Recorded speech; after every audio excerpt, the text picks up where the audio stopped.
Bonjour à tous. Du 13 au 18 janvier, Wang Yi, membre du bureau politique du comité central du Parti communiste chinois et ministre des Affaires étrangères, effectue une visite en Égypte, en Tunisie, au Togo et en Côte d'Ivoire.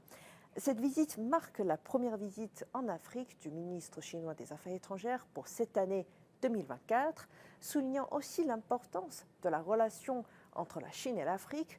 D'ailleurs, il est important de souligner que cette pratique dure déjà depuis plus de 34 ans consécutives.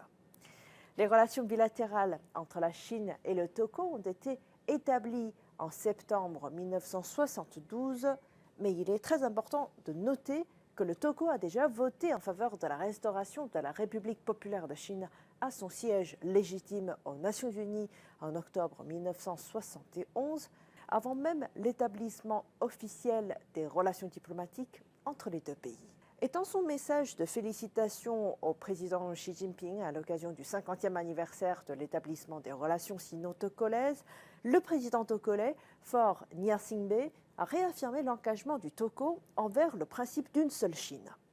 Au fil des années, le Togo a apporté un soutien précieux à la Chine sur les questions touchant à ses intérêts fondamentaux.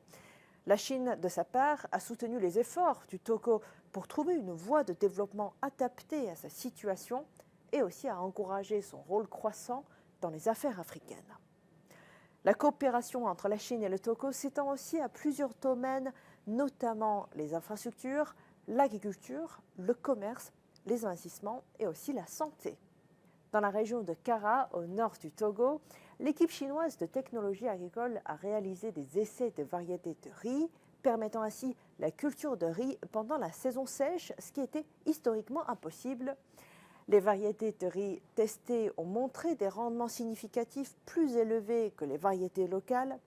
Les agriculteurs locaux apprécient aussi des graines de riz hybrides et de maïs fournis par la Chine en raison de leur rendement élevé et de leur qualité supérieure.